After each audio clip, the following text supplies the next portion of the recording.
Okay, I'm back here with my first author here down here at the Portsmouth Library, the main branch, and I'm here.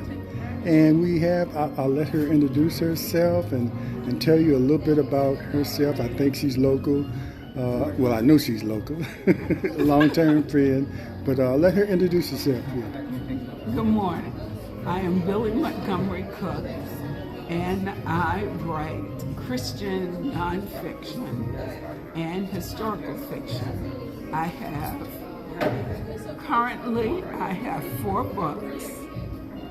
The Real Deal, a spiritual guide for Black teen girls, which a lot of churches use for their youth ministries and their rites of passage programs for girls. I have Sisters of Scripture, which churches use, which a lot of women's groups use for women's Bible studies and women's devotions. And the last one, Rise Up and Pray. It's a book of devotions that I did during the pandemic. This one, final one, is Georgiana Scott, a free child of Portsmouth. It's a story about a 9-year-old African-American child who grows up here in Portsmouth. And Georgiana was a real person. So, we are here at the Portsmouth Public Library. My books are available at Judson Press, JUDSON Press.com, as well as Amazon. And you can also reach me via my email address, Billy Cook, BILLIECOOK 130 at gmail.com. Okay.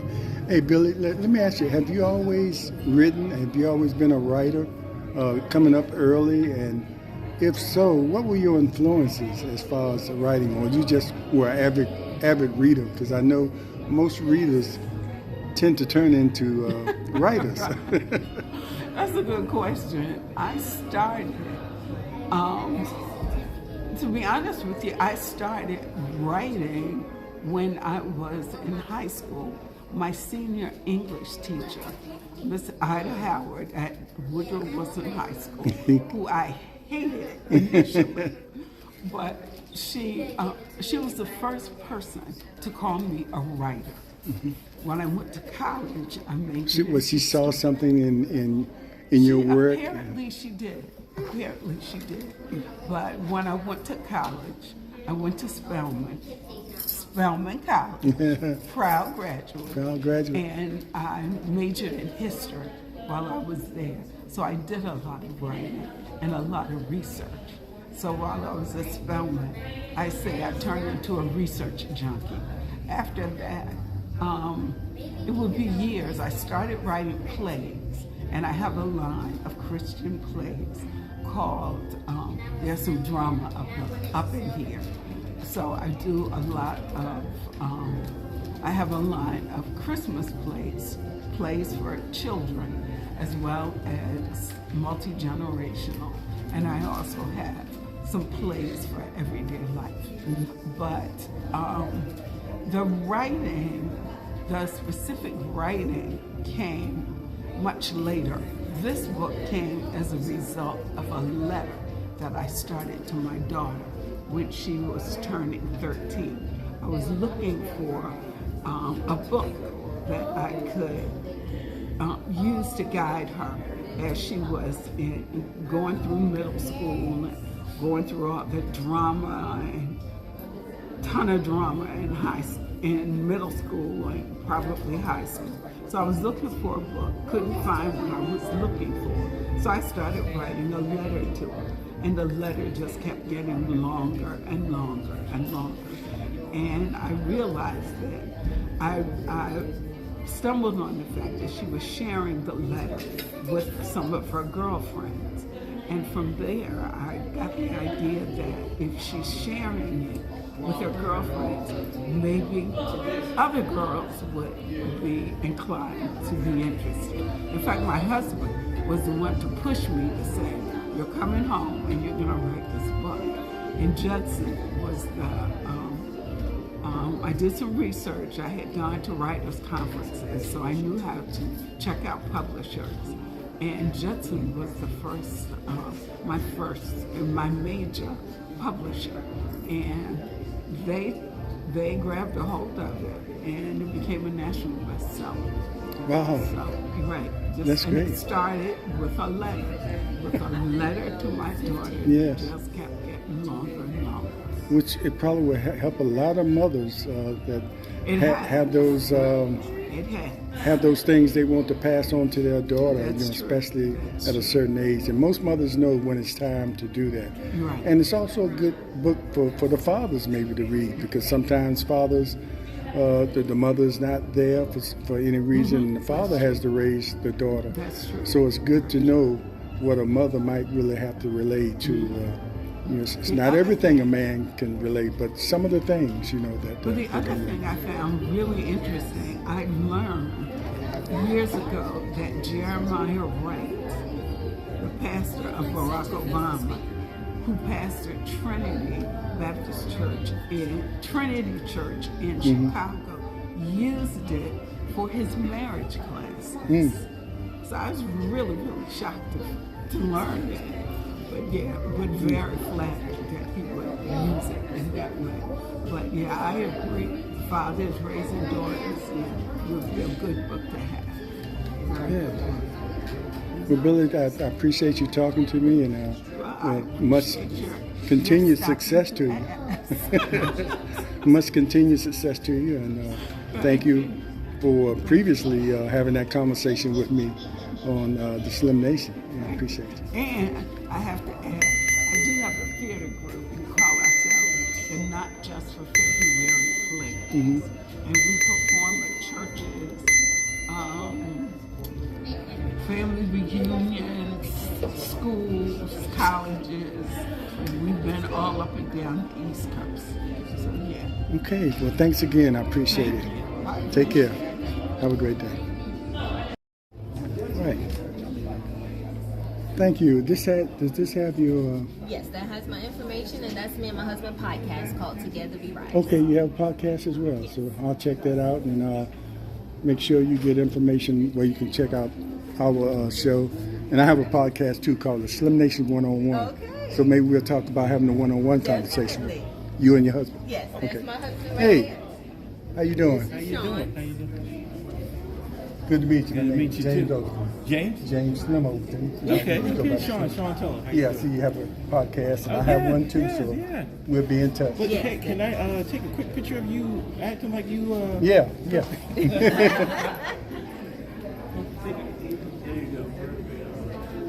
You get that.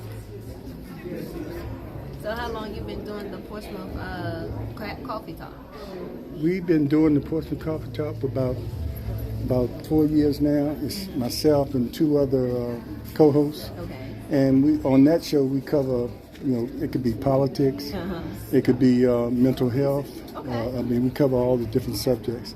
And on my podcast, I like to talk to authors and have that one-on-one conversations. Just like I asked you about what motivated you, we get to know you a little bit better more. And And that's how we do with our podcast. But our podcast is more so bringing together individuals, churches, and communities. Okay. Back in the day, churches Yeah, used to do church a and lot of community. fellowships Yeah. and stuff. But now it's like churches is more in competition versus wanting a fellowship. So Okay. we want to bring back that fellowship and reconnect communities to the marketplace. Okay. Because a lot of people don't know that people that are business owners is actually a faith walk. But the community don't know the resources that's provided to them because they don't know about a lot of black businesses. So our podcast is to actually put in the limelight the black businesses that's out there, and then let our community know the resources that's out there for them, and connecting them to those resources that can really help them. yeah, years ago I was in a group called the Church and Community in Action, and it was pretty much all the preachers in Portsmouth and the politicians and community leaders. And we met every week and, tried to do some things through the church and the community, because we could reach the most people that way. Exactly. So I'm glad you continue with that. And I will watch the podcast and be in touch. Thanks a lot. Okay. You could have been a part of this. I would love to get that. That's my hairdresser. Oh, okay. All right. What can you do? No, no. You can shampoo my head. Thanks a lot. Appreciate it. Hey, how you doing? All right.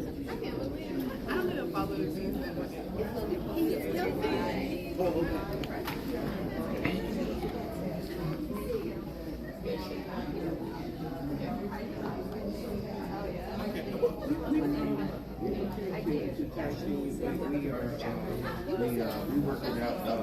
So I understand your mind, and then we'll yeah. Yeah. Okay. Thank you so much. Okay.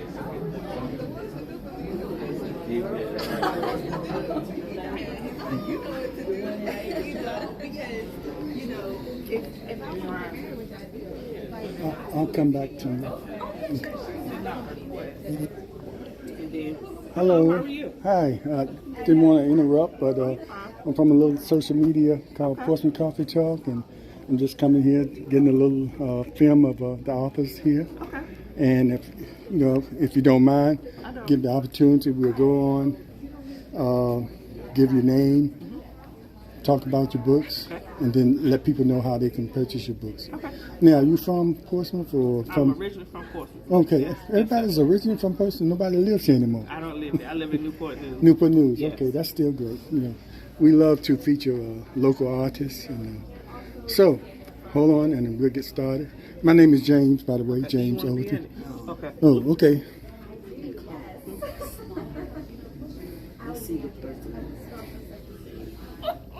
Okay. Move my cough out of the way. This is my mom and my godmom. Hey, how you doing? Yeah, you don't want to be in there with your daughter? You just sit there. I just see, didn't you just see the smile just went round the way? See how she did that? Yeah, you might as well be in here. It's no her without you. I know. Okay. Oh, Lord. Damn. Oh, did I say that? That's where she got the brain from. Oh, Did I Lord. start something? Yes, you did. All right. All I have to do is walk away, right? All right. Okay, here we are again with yet another author, and I'll let him introduce himself and where he's from. Hi, I'm Dan Henley. I'm from Norfolk, Virginia, and I'm a mystery science fiction writer. I've written 2 murder mysteries set at fictional Chesapeake Bay University. As you can see, we have T-shirts, Yeah. and the mascot of Chesapeake Bay University is the Neptunes. And the 2 books drew heavily on my experiences as an administrator at Old Dominion University for 36 years. Then I've done another murder mystery, a noir murder mystery set in Norfolk in June of 1940. And my detective actually makes a trip over to Portsmouth in the course of solving the mystery. And so it's kind of in the tradition of like Raymond Chandler and Mickey Spillane. And then my final book is a science fiction novel, Slave Against the Galaxy. And the topic, it deals with slavery in a futuristic society. Wow. And that the should be slaves fight interesting. for freedom. So, I kind of have done a number, working on another murder mystery in the Chesapeake Bay University series. Okay. And Thank you very much. yeah, just put a little light on. So how can, I don't know, have you mentioned it already, how people can They purchase can get it Barnes & Noble and Amazon online. Oh, okay. And- Easy peasy. Okay. All right. Thanks a lot. I appreciate it. Thank you, Mr. Overton. And good luck. All right. Another author here is with us, and I'll let her introduce herself. Hi, I am Elise Boyan. I'm originally from South Carolina, but I reside in Suffolk, Virginia now. My book is a psychological thriller. It's about a girl who is abandoned during childhood, but vows to leave the past in the past, which is a lot easier said than done, especially when she reconnects with the girlfriend who wants to do the complete opposite. The girlfriend wants to uncover all of the dark secrets of the past. She wants to expose all people who did her or them wrong, and kind of pulls her friends into her life of like forbidden lust and revenge and eventually murder. So at the end of the book, one girl's left. She wakes up with blood on her hands. Wow, wow. Sounds like an interesting read. Yeah, it's a thriller. And you know, and I always believe books and reading can take you anywhere you want to go. And sometimes a well-written book can just engulf you and just take you and put you right, excuse me, right in that setting. That's the beautiful thing about fiction. Yes, yes, indeed. You know, I used to do something. Used to make tapes, and I used to call it true fiction. Really? Because it was kind of play on where some of the things I was saying was true and some of it was fiction. So it was up to the person watching to figure out which was which. Yeah, I do something similar to yes. that, actually, so. Let me know, what was your motivation, and have you always been someone that was a writer, that kept a journal, or maybe younger in your life? Well, you had to be an avid reader because most avid readers turn into writers. Right, absolutely. And I've always enjoyed writing. It's always been therapeutic. When I was in high school, I had a short story submitted to like a teen magazine. Mm-hmm. I wrote poetry when I was a teenager. And the cool thing about this book is that one of my characters is, she's in therapy, and a part of her therapy is to write. So I was able to pull some of the old poetry from my teenage years into her therapy. Yeah, and you said therapy, and you mentioned it's therapeutic for you to read back then. So especially coming up as a young child or a teenager, all the different changes you go through and different things you see for the first time. You know, the book can help you through those times sometimes. For sure. Because even dealing with our peers coming up can be kind of cruel sometimes. Sometimes you just have to sit back and say, let me just sit back and read a book and calm myself down. So I write about a totally different world, if that's what you want. So how did you sort of gravitate to fiction? I absolutely love fiction. That's my thing. I mean, evidently you have to have a creative mind in order. I think so. My mind goes into a lot of crazy different places. Yes, yes.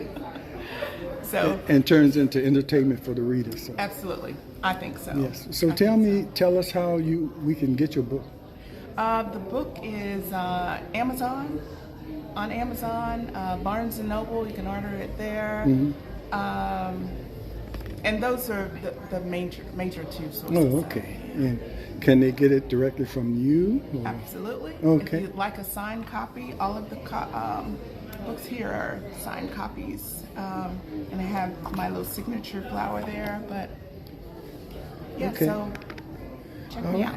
Well, thanks a lot. I appreciate you taking the time out and giving us this opportunity to us. Thank you. To let us know about your book. It's great talking to you. All right, we appreciate you. My name, I can do my school, Yeah. where I'm from, anything else, and then talk about the book. Right, you're already on.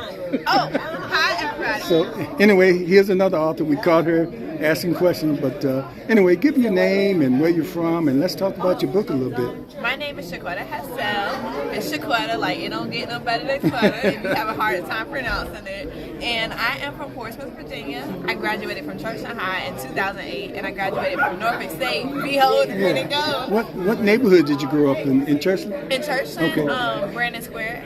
Oh, okay. Yeah. Okay. So not too far from Churchland High, like maybe down the street off of Shore Road. I go to Grove Baptist. Yep, I used to go to Grove. Yeah. Oh, you do? I did. I went to Grove, and then when I went to Norfolk State, that's when I transitioned to going to Gethsemane Community Fellowship Baptist Church. That's my church now in Norfolk. Oh, okay. It's like diagonal from Norfolk State University. Okay.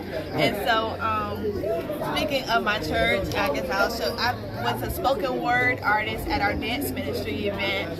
So I wrote and published my book, Girl, You Are Golden. 12 Lessons About Love, God, and Relationships in 2021. I can't believe it's almost been 3 years, but I'm still really kind of exploring the options and the opportunities with it. I do spoken word, so I'm doing that whenever I can, and then I might sell my book or come to a vending event like here at the library. My book is really to encourage, especially black women, young black women. A lot of times I feel like as young black women, we don't give ourselves enough grace. We just push and we push. We're really hard on ourselves. And then of course we have a group of young black women coming up that maybe they don't have the best foundation because they weren't taught,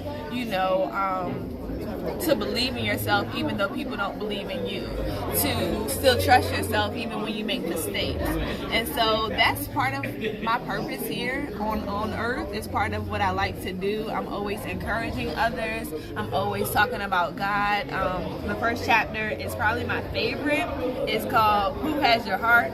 And I had to learn that if these jokers out on the street don't love God, they can't love me either. How about that? and that was a lesson I had to learn. And faith is something you shouldn't compromise in a relationship. So my book, 12 Lessons About Love, God, and Relationships, is really talking about that all the way through.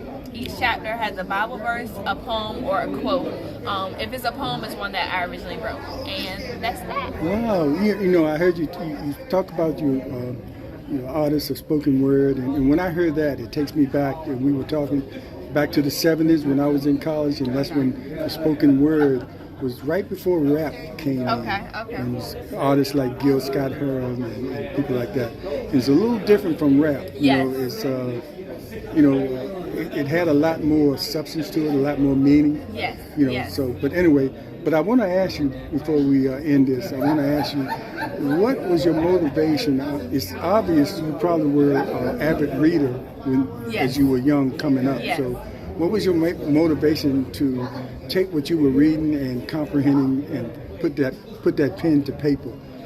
It's funny that you say that. I'm working on my second book, and it's going to be called Pen on Paper. Okay. God, it's real funny. Wow, what a connection. Yes. Go ahead. Because I haven't written it yet, and really that was supposed to be my first book, but it turned into more. It turned into empowerment. I love reading, and I love escaping when I can. And so I'm glad that I grew up in a generation where we had the pizzas for books, and we had the AR parties, because my escape wasn't social media, it was a book.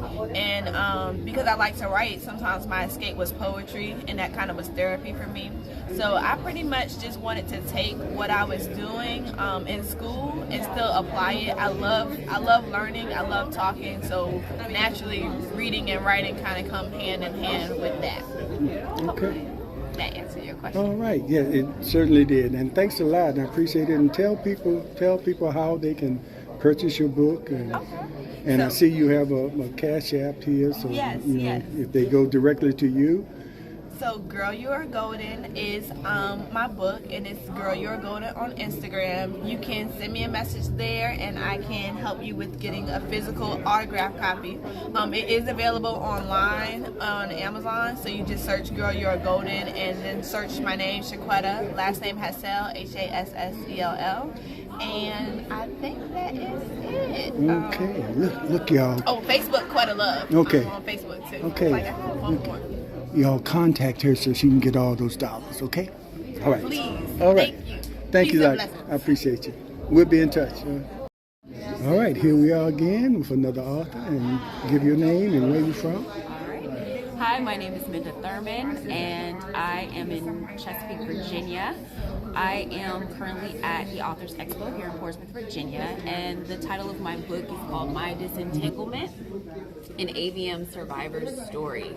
My book pretty much talks about my journey through having an AVM, an aneurysm rupture in 2020, and getting through COVID and all of the things that came with that. I also suffered a hemorrhagic stroke as a result, so I pretty much had to learn how to walk and talk and do everything all over again. Wow. So my book is available on Amazon, Barnes & Noble, Apple, all of the places that books can pretty much be sold, and it's available there now. What exactly is AVM? An AVM is an arteriovenous malformation, which is basically a tangle of blood vessels in your brain or other major organs. It can happen in your lungs, it can happen in your heart, it can happen in other places, but it's very common in the brain. Mm-hmm. And when you go through something like this, it makes you more educated on that particular issue. So what would you tell, I mean, is it something that's hereditary, that if knowing your family history you could kind of prepare for it, or if it's just something that just happens to people? Yes, so I'm currently an ambassador for the B Foundation, which is an organization that helps survivors and their families, but it's the V Foundation for Brain Aneurysm Prevention. So a big part of what we do is wanting to prevent this from happening to other people through research and testing, and this is something that we found that there are blood markers for, genetic markers that people can simply get a blood test and find out if they're at risk for something like this. So that is something we're really working on, we're excited about, and we are also advocating with our congressional members every single year throughout the year for funding to prevent this from happening to people everywhere. 1 in 50 people has an unruptured brain aneurysm. So there's people walking around with this that don't even know they Don't have even it. know it, right. Well, thanks. I appreciate that, and hopefully we can talk further with you about that, about your book and your experience. Thank you. Thank you. Take care. Now you got to, because I made that statement, now you have to. Yeah, I got to deal with that. Remember what the man said? Thank you. Okay. Who, is These this, are the authors of. This oh, is these at our are book all the launch. authors you were talking about. Yes, they were at our book launch in March. I think I got that. Yeah. Yes. Thanks again. I Thank appreciate you. it. Can I borrow one of these? You can have one. And we have a page on the YouTube. Okay. It's called the Portsmouth Coffee Talk. And if you have your emails on here, My website is up. It should Okay. be up there, carlasexton.com. I can let you know, Yes. when it's up there. Okay. Thanks again. Thank you. Do you Appreciate have a card? it. Yeah, I have a card for my other podcast. Okay.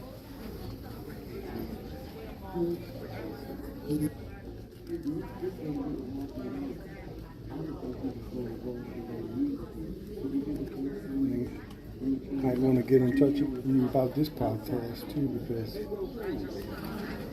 this I do a one-on-one. Okay. Awesome. And then you have a scanner for QR codes? A QR code? No, I don't. Okay.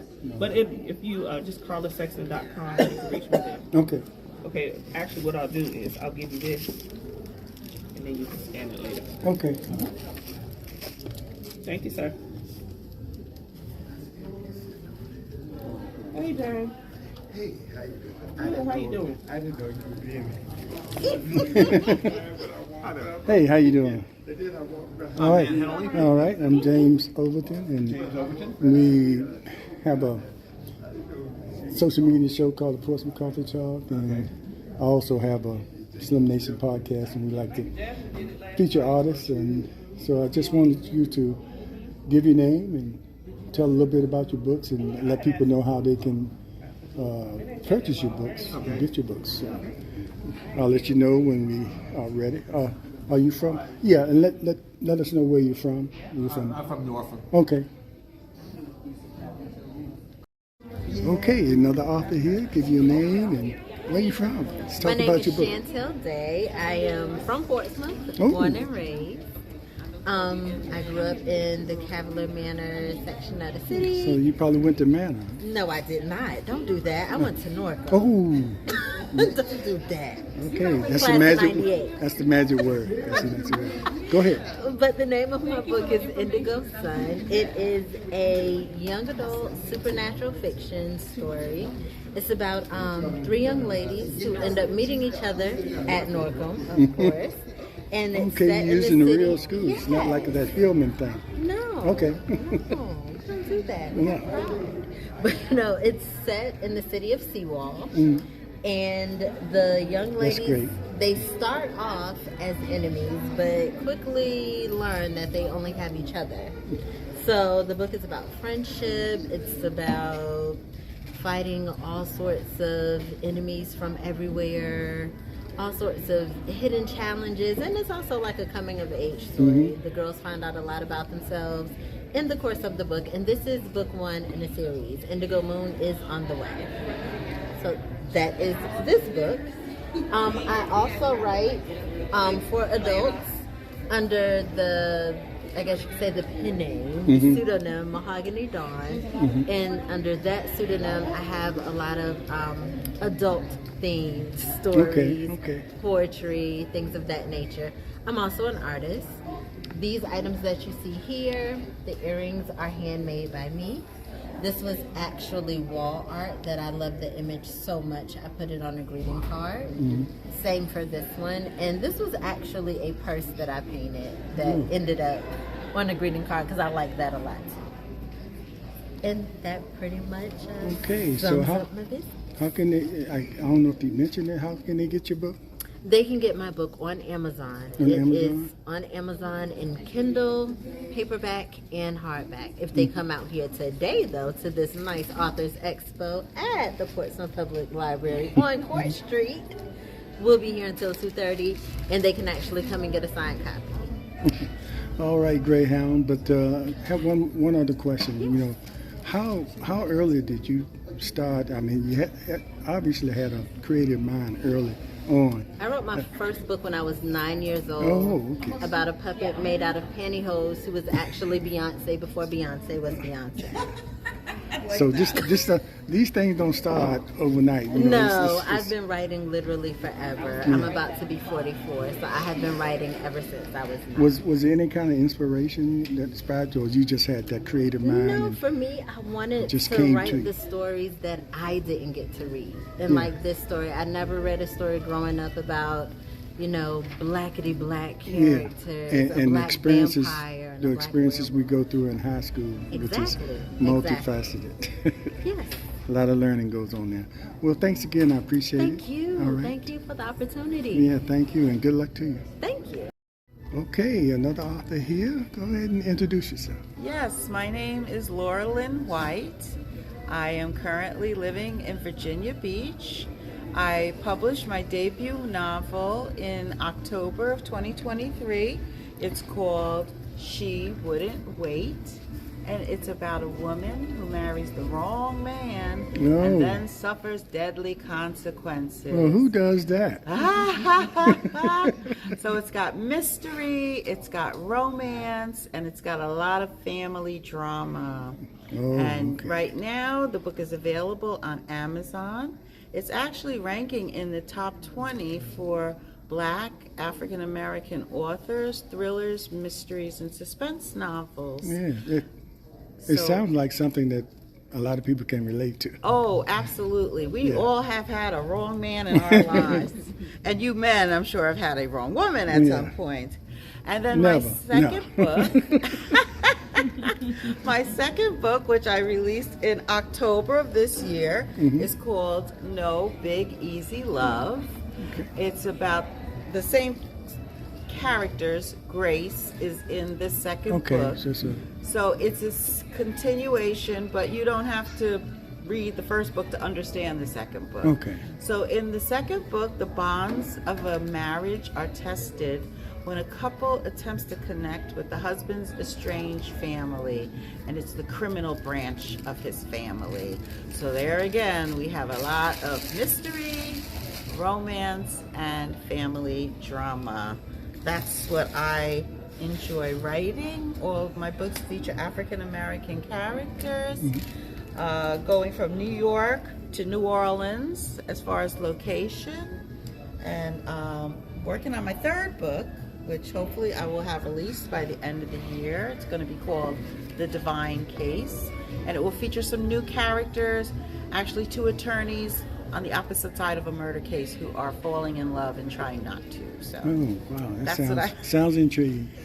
Tell me this: when did you first realize that you had the knack for putting down your creative ideas that were probably floating around in your head at a very young age, I'm sure? Yes, I And started you- writing for school. We had a school magazine in high school. That seems to be the theme for a lot of the writers here. Really? Start in school writing, you know, and somebody recognizes, or you recognize it yourself that Yes. you have that talent. So I used to write poetry and short stories. And my mother always told me writers don't make any money, so you need to get a real job. So that's why I kind of put it on the back burner. But later on, I just felt like writing has always been a release for me. I've always journaled to help me through my emotional journey. It's therapeutic. Yes, it's highly therapeutic. So through doing that process, I was actually going through my second divorce When I was inspired to write, she wouldn't wait. And so it's been many, many years in the making, but I'm happy to say it's out and it's doing quite well. So I'm excited about it.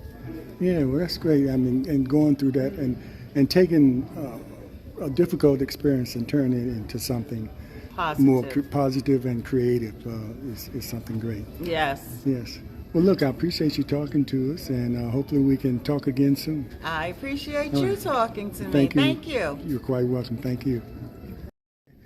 Okay, here we are with a good friend of mine, and she's no stranger to Portsmouth Coffee Talk or Slim Nation 101, so here she is. I'll let her introduce herself and tell us where you're from and give us a little bit of information about your book. Okay, I'm Pamela Nichols, right here from Portsmouth, born and raised. Wrote for the Virginian Pilot for a long time, and that's how I know the majority of you. So I write Christian fiction on subjects that are, All right. really Hey, Judith, gentle thank you. subjects, and they are Thank teaching you what's so called much. the Thank parable you. in print. I So hope we're you talking about enjoy items it, such and as I will depression and keep you updated on the suicide, third book domestic coming out violence. soon.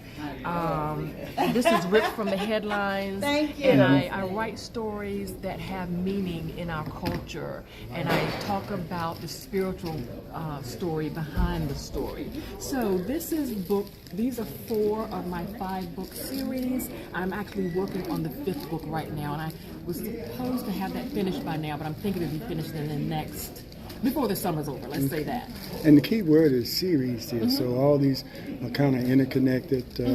Now, does it make a difference where you start in the book? It does not make a difference where you start. What connects them is the theme. The theme is the way the enemy uses some of the things that we believe that are not correct. He uses it against us. Sometimes Satan doesn't have to work too hard. It's just our faulty mindset and some of the ways that we think. So that's what the issue is. So in book 1, we're talking about an eating disorder. In number 2, this is depression and suicide. Number 3 is domestic violence and church hurt. And number 4, this is actually ripped from the headlines. This is, we have an active shooter situation in this book. And I'm writing book 5, which is going to wrap it up. It's going to be dealing with generational curses. I'm actually going to tie up what has happened in book 1. The reason the lady in book 1 has this eating disorder is something that happened in her bloodline. And that's going to be wrapped up in book 5. So, well, that's great. And people can purchase it. They're on Amazon. Just look for my name, Pamela Nichols. You can also find them on my website, PamelaWrites.org. Are you downstairs? And I want to ask you this too, because you've been doing this for a while, and you see a lot of people doing the audio books. Is it a lot to get into that? And I think a lot of people like to read their own, or get somebody like Morgan Freeman.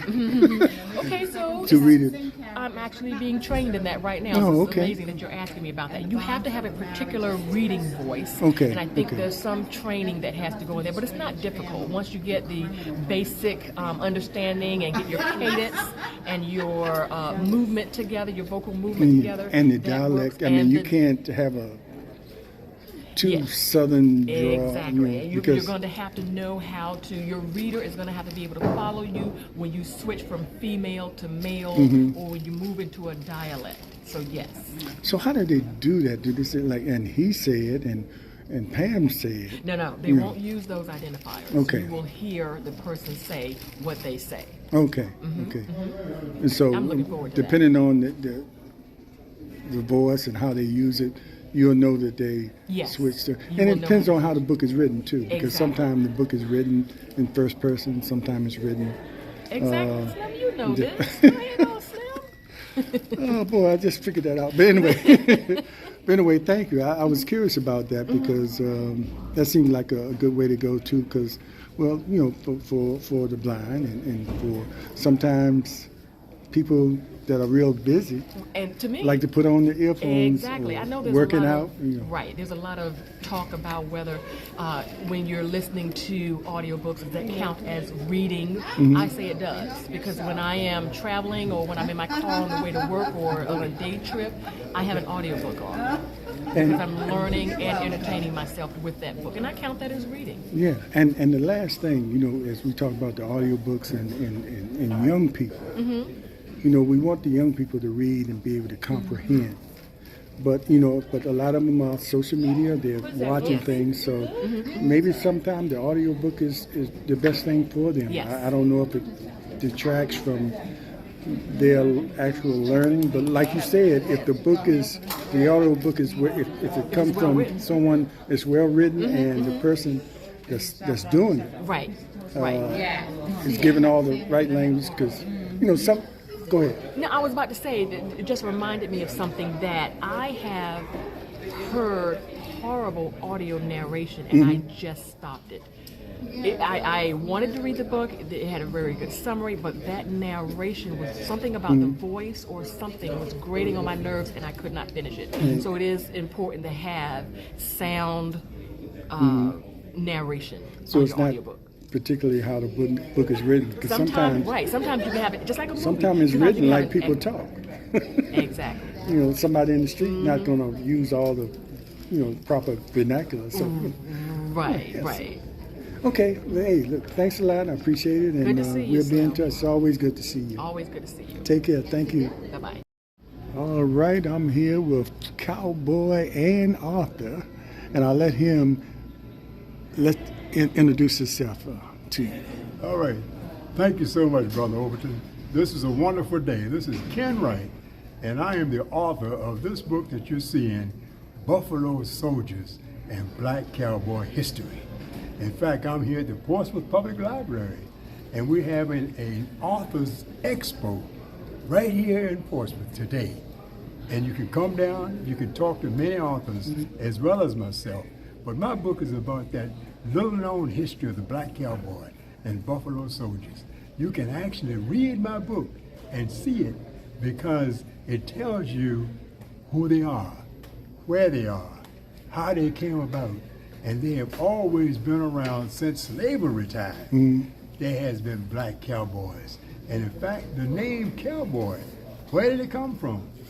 The slave masters called the slave boy, go out and get the cows. Cowboy, get the cows. So that's how the name came about. And today, it's a little known history about the cowboy, the black cowboy. When I was growing up, my hero was Roy Rogers. Yeah. I used to watch him on TV.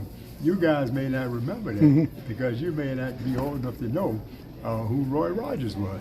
But he was my hero.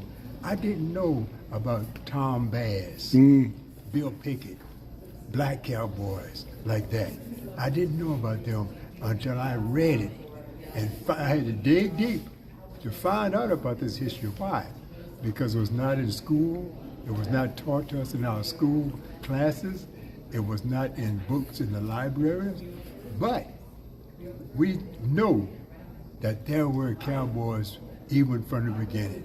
So I'm just proud to say that I'm here, Ken Wright, and my horse's name is Mr. Major. You may have seen us sometimes in parades in the city of Portsmouth and in other places, but you can always get in touch with me to get my book, Ken Wright, and you can go to my email, kenwrightart@cox.net.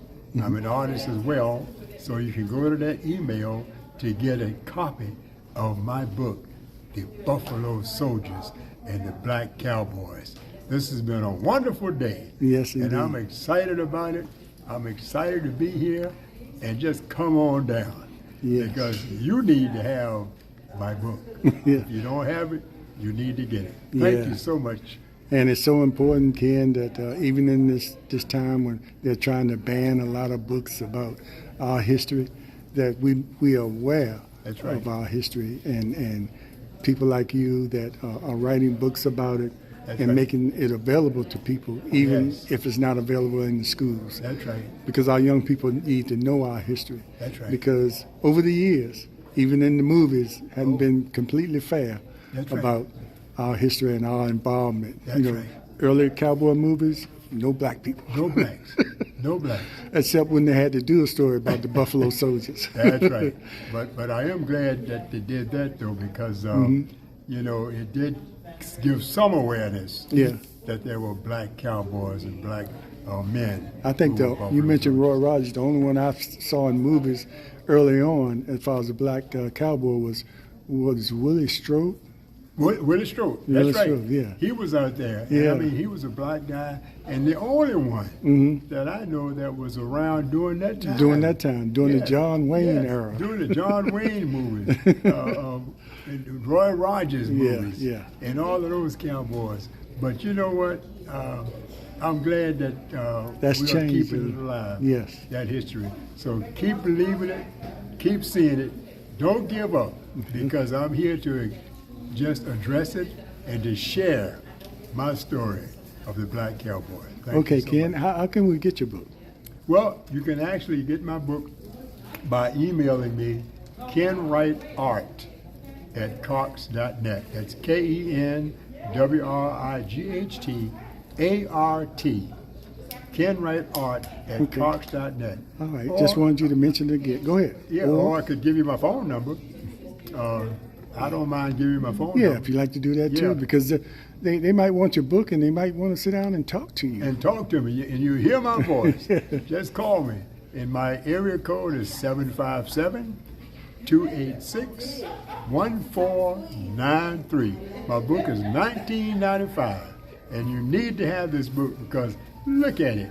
And all of the art that's in the book is my art, my paintings, because I'm a noted artist with the art studio in Norfolk at the Art Center, 740 Bush Street, Norfolk, Virginia.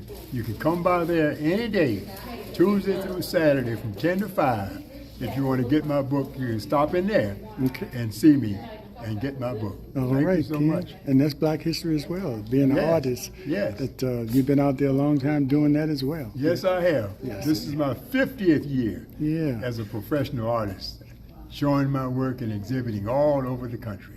All right, we appreciate that. And thanks again, Ken. Thank you so And much. We'll be talking to you soon, brother. All right, All thank right. you. Okay, here we are, still at the library and still talking to artists here. And we have another one here who originally from Portsmouth, went to Manor. She's a Mustang, lived in Maryland, and I'll let her introduce herself and talk about her book. Hi, my name is Belinda Garner Myrick, and I have the privilege of writing this book. It's a children's book. It's called Sheldon and the Good Shepherd Oh, okay. and the Butterfly. So this book was an inspiration that came from God, and the idea came to me from God that He wanted His children to learn about Him, and He didn't think that this was not happening enough. I know it is happening in a lot of good churches and a lot of good schools, but He wanted to add this to the mix. And it's about Jesus. It's teaching little kids. It's an introduction to children to know who God is, to know who Jesus is, and that's really needed today's time. So I hope that you will go. You can find my name, Belinda Garner Myrick. Just type that in, and you will find the book at Amazon, Barnes & Noble, and anywhere books are sold. So I thank you so much for supporting me. Thank you. Thank you. And this book is for what ages, or well, it doesn't even the younger ages that don't read yet. You encourage parents to read it It's too. from 0 to 12. And yes, I really meant it to be a bedtime story Mhm. so that parents could get back into the tradition of reading stories to their children. Yeah. This is how I have a love of books, because my parents read to me, my brothers and sisters read to me, especially when I was sick. They Mhm. would get a good book and read to me, and that's when I learned to love books. So And that's where it all starts, having your parents read your books and creating that opportunity for you to comprehend. Yes, Because yes. if you have a question, you can ask them right then. And then as you learn to read, you're already in that reading is moment. fundamental. Reading is fundamental, especially at the young ages, at all ages really. But thank you, Belinda. I appreciate it, and take care and go Mustang. Go Mustang. So, the last thing, did you say are you still in Maryland? No, I'm here now. I live in Chesapeake. Okay. No place like home. No place like home. Thank you. Thank you. Take care. All right, here we are again with another author here on this Author's Day, and I'll let her introduce herself and talk about her book. Good afternoon. My name is Trina Jones, and I wrote a book called Walking in My Calling. I was inspired by the Lord to do so. It's a book that talks about just building a relationship with Christ. One of the things the Lord shared with me in writing this book was to keep it simple, because sometimes we make this walk with the Lord too hard and too difficult, or it even seems unattainable, or can I be saved? And the answer is yes, because the Lord wants to build a relationship with you. You can find my book by reaching out to me. TRIN Jones at hotmail.com, and then if you email me, I will certainly make sure that you get a copy. This is a gift, just like the gift that God gave to us, his darling son Jesus. Hope you're having a great day, and be encouraged, and remember, walk in your calling. Yes, and definitely I can see that you were spiritually inspired to put pen to paper and write this book. So has it been therapeutic for you as well as the people that might pick up the book and read? It has really been therapeutic. As I was writing the book, the Lord was just really dealing with me on, don't focus on the big picture. Just focus on building a relationship with me. And let your light shine so others can come to know who I am as well. Life sometimes is filled with lots of struggles and difficulties, but the Lord is our way, and not only does he give us the spiritual way, he'll put people in place to help us through anything that you're going through. So how, it's obvious that you have a very creative mind. How early in your life did you, I'm sure you were an avid reader, So to most readers, like I've been saying, turn into writers once they say, I have something to say as well. So how early did that happen for you, that you said, I want to put down? Maybe in high school, just really got a bug for wanting to write. Never saw myself writing a book, but I've always loved to write. And I do love to read as well. Because my daughter used to teach high school creative writing, and she would often talk about how, some of it had to be pulled out of some of the kids, but once she pulled it out of them, they were magnificent writers, and being able to express themselves. So one of the things I love about reading and writing is that you can always go back and reread it. Every time I reread a book, I find something that I didn't see the first time. Exactly. Yes. Exactly. So we really appreciate you giving the time and opportunity to us to tell us about your book. And hopefully, good luck. I hope a lot of people will take advantage of what you have to say. Well, thank you, sir. Have a wonderful day. You too. Thank you. All right, here with another author. We're continuing on, and I'll let her introduce herself and her books. Hello, my name is Adrienne Bullock, and I am an author. I'm also an educator. I have 2 books, actually really 3, but one is a boy version and a girl version. It's a baby's affirmation book, so that we can tell the baby how beautiful, incredible, strong, and intelligent they are from the moment that they're born, so that when you release them out into the world can't tell them something different. And if they do tell them, they're already built up. I also have a motivational journal that reminds youth, or just anyone, that even though you may have bad days and you may make mistakes, you are still amazing and you are still incredible. Learn from those mistakes and just move on. So this is just filled with affirmations and tidbits to remind you that, yeah, you may have fallen, but dust yourself off, get back up. You are still an amazing human being. Yes. Okay, and when did you first sort of realize that you wanted to put some of that creative, I know you had those creative juices flowing in your mind, and being an educator too, it made you want to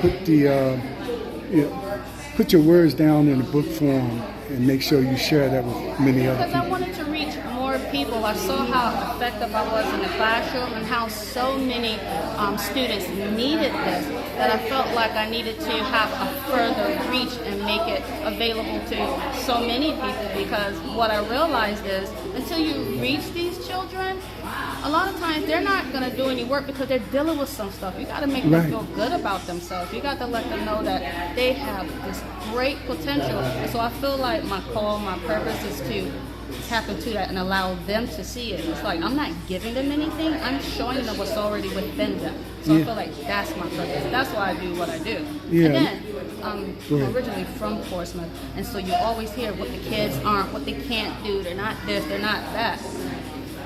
I'm a product of Portsmouth, and a lot of my friends, like so many people I know, they're just amazing, incredible people, and so I feel like I actually got in teaching and started teaching in Portsmouth just to reach those children so that everyone can see how incredible they actually are. Right, and as a teacher, tell how important it is for our children or our students not only to read, but to comprehend what they're reading. So you can miss so much value in that book if you're just going through the words and not comprehending what you're reading. Yeah, it's very important because, and here's the thing, and this is what slips parents up. Just because they're reading the words doesn't mean they're getting it, they comprehend. And so as you read with them, allow them to read to you, ask them questions. And then, I wouldn't expect them to just remember.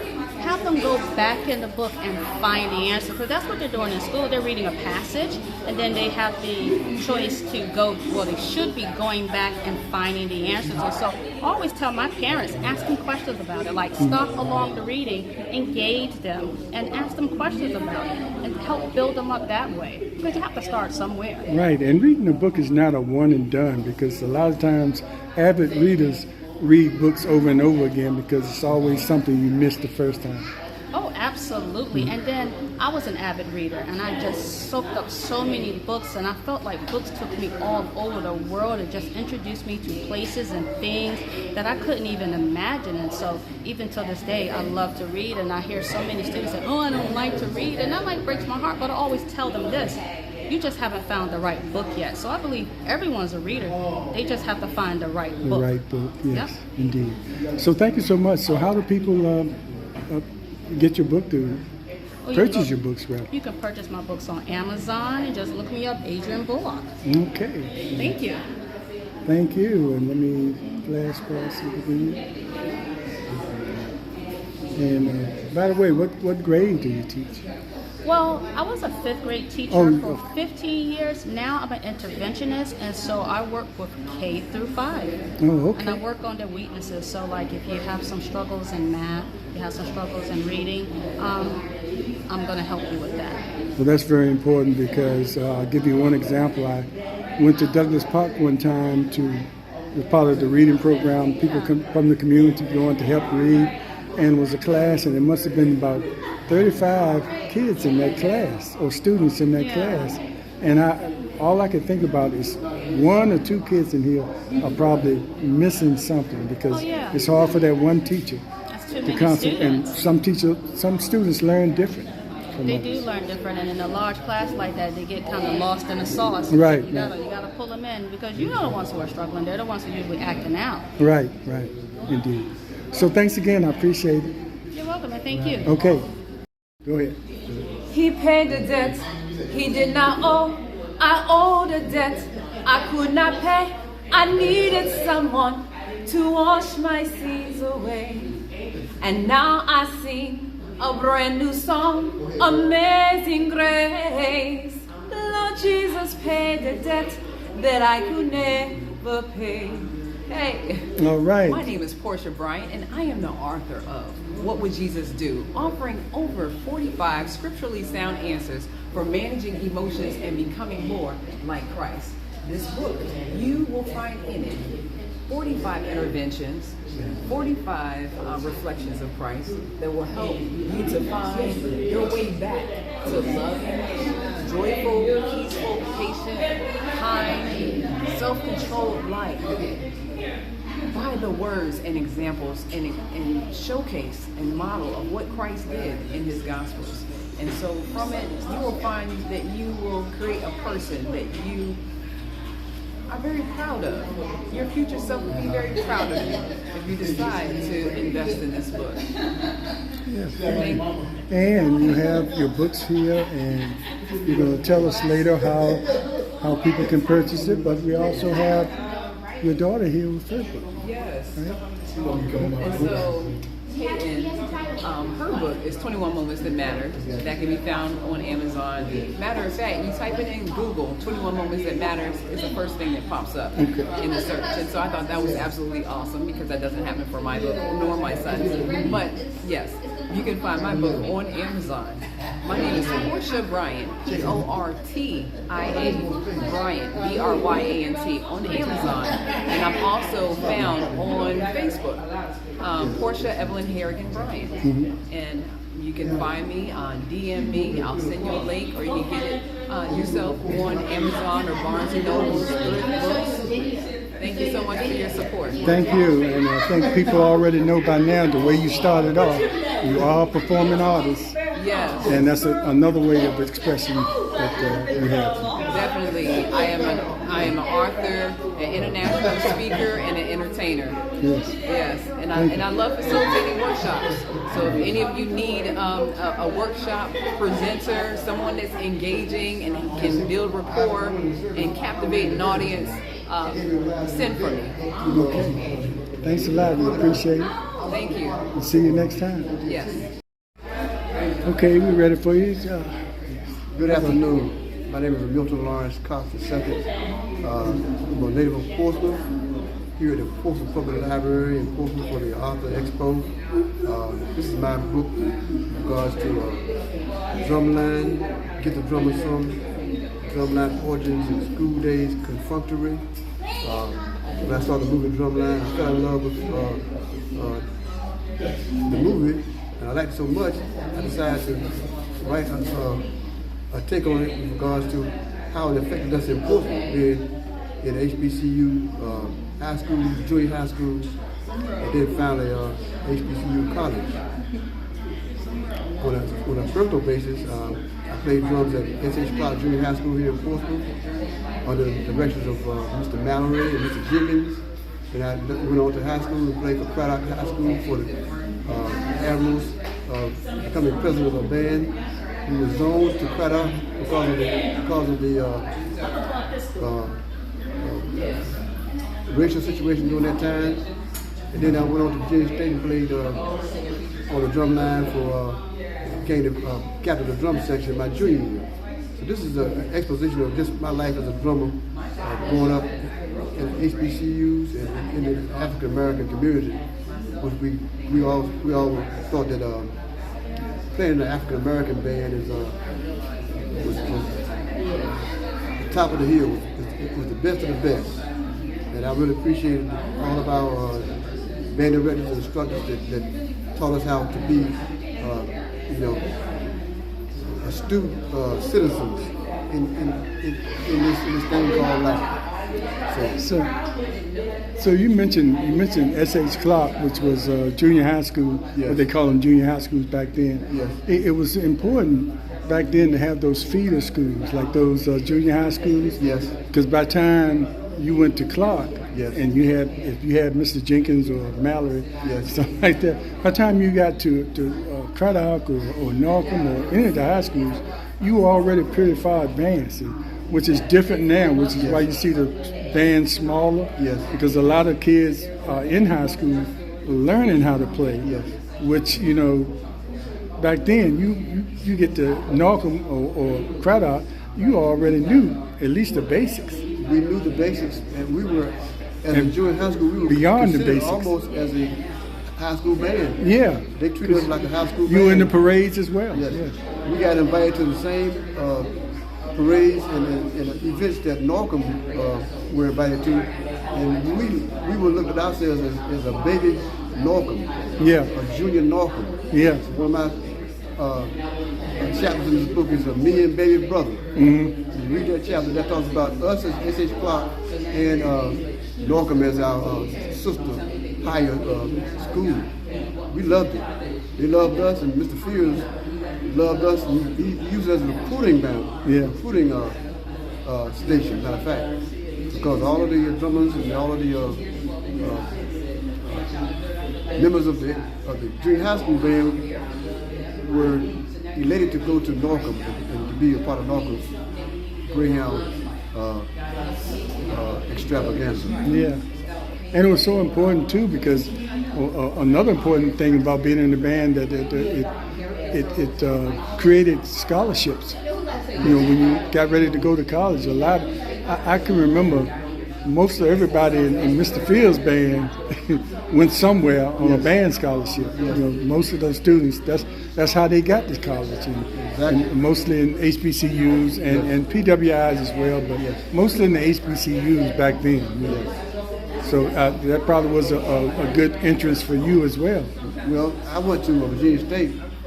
Didn't get a scholarship, but a lot of people thought I got a scholarship. But you were in the band there? I played, the band was called the Marching 110. They had scholarship players and people that would just love to be in the band. Right. And so I was one of those. I was a business administration major. Yeah, it didn't have to be a music major. Right, it didn't have to be a music major. Mm-hmm. And we flourished because of those. We had those two dynamics working together. Mm-hmm. So how do you feel like that? That probably being in the band, it occupied, it gave you something to do with your time, and probably cut out a lot of that idle time that some students might have had that might have led them in the wrong direction or something like that, because you had to be committed to the bands back then. We were committed. We weren't. Nobody held us to make us do it. We all loved it, and we were just. It's a different type of people that grew up, come along during that time. We were dedicated, like you said, and we didn't cry because we got hot outside for band practice. Nobody was going to run away to get water or anything like that. We stayed to the end. Yeah, and I guess the band, I know it had nothing to do with then you later on got into the ministry, but I don't think the band had anything to do with that, but that was just something else completely different. But. That was a different track. If I hadn't, it surprised me that it happened. Yeah. But a lot of people in the community knew that I was kind of headed that way. Yeah. And, so you always been a spiritual guy. Yeah.